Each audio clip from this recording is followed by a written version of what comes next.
Hello everybody, Chris Profi, Musically Obsessed. Welcome to another episode of Vinyl Finds and Discoveries. If you are new to my channel, make sure you hit the like and subscribe button so you can continue to follow my musical obsession. So, what is Vinyl Finds and Discoveries? This is where I show you what I have picked up over the last week or so. And I try to go through as quickly as possible. Alright, so here we go. I've been on kind of a Bee Gees kick. So, I picked up Best of the Bee Gees.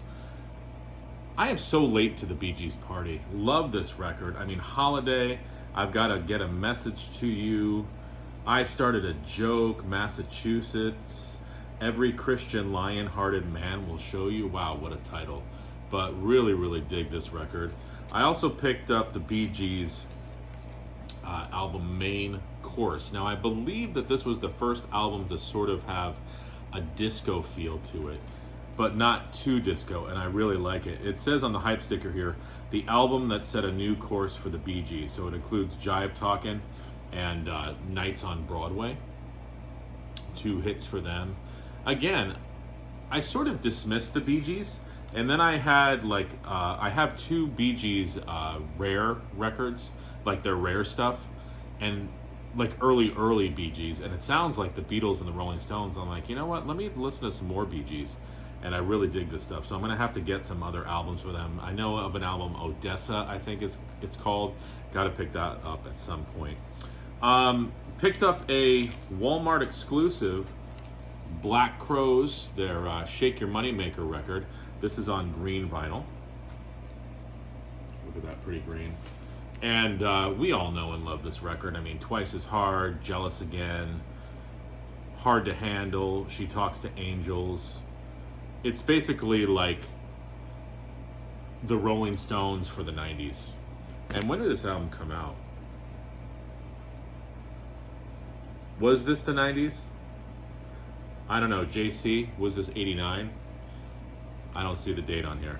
It was either 1989 or the early, I know it was the early 90s or 1989, but just a great record. Picked up the new Blaze Bayley. I did a whole video on this. This is his new album called War Within Me. If you don't know who Blaze Bayley is, he sang for Iron Maiden on their 2 albums, X Factor and Virtual 11, which are actually becoming 2 of my favorite records. They might show up next here. But Blaze Bayley, he still keeps pumping out metal. If you want to hear a really good track off of this album, they're all good, but listen to the song Witch's Night or Every Storm Ends. Dig those 2 songs. And as I said, Blaze sang for 2 Maiden albums. I picked these up.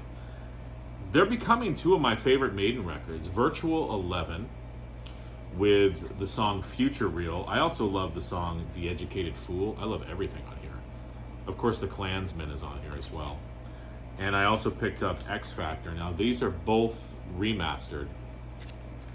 X Factor being the darker album of the 2. If you want to listen to some songs on X Factor, I check out Lord of the Flies or Man on the Edge. I'd also check out Fortunes of War. And I also love the last song, The Unbeliever. Just really good stuff. All right, I picked up a couple early Depeche Mode records. Now, these are pre-Violator. These are actually pre-Music for the Masses. Construction Time again.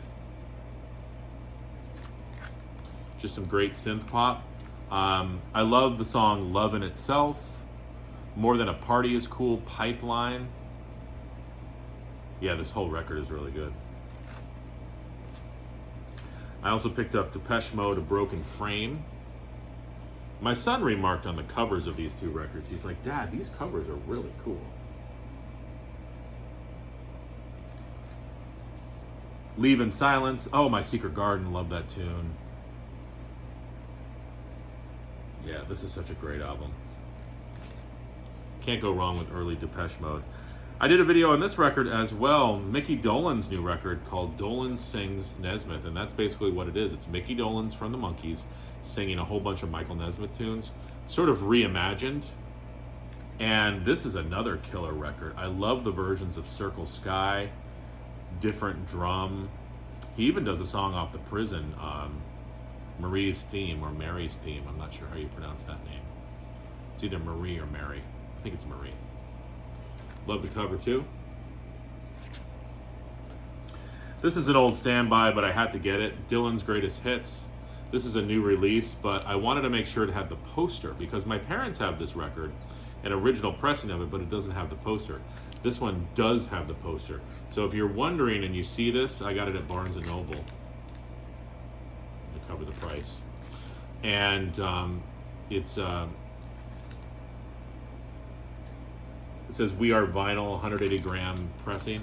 It does come with the poster. I mean, this is just an amazing album. Every song on here changed the face of folk, changed the face of rock. And lastly, this is sort of an iffy album for me. I picked it up though. Legacy of the Beast, Iron Maiden Live. This is their latest live recording. I think Iron Maiden has like 1 million live recordings. I'm going to tell you right now, I almost thought about selling this record. And then I had second thoughts and listened to it again. The production kind of sucks on this record. It's almost like there's too much going on. The set list is very predictable. Churchill's Speech, Aces High, Where Eagles Dare. That's a new one for them to do live, at least lately. 2 Minutes to Midnight, The Klansman, The Trooper, Revelations. Yeah, we've heard these songs. Sign of the Cross is cool. Flight of Icarus. For the Greater Good of God, that was a new one. The Wicker Man, and then they end with Fear of the Dark, Number of the Beast, Iron Maiden, The Evil That Men Do, Hallowed Be Thy Name, Run to the Hills. I mean, I've heard these songs so many times. I'd like to watch the DVD of this. Here's the thing, though. Bruce sounds a little tired in this record. Now, here's the thing. Bruce is up there in age. He's had throat cancer.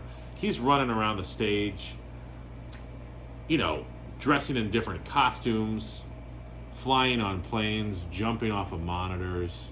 I mean, the guy is everywhere. I love Iron Maiden. I love Bruce. But this record, I don't know, it's a little tough to listen to. I'm going to give it some more spins, though. I'm not going to get rid of it because I love Maiden and I want to keep this. It's a great pressing, too. It's 3 records.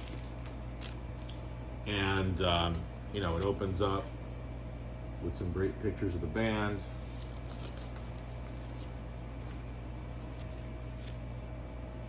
It comes with a tour booklet. So the pressing and the album artwork is killer. Like I said, it's just the record is a little iffy with production and a little iffy with Bruce's vocals. I love you, Bruce, and I love you, Maiden, but this album, still need to listen to it more. So there you go. There are my vinyl finds and discoveries. I hope you guys have a great day. Adios.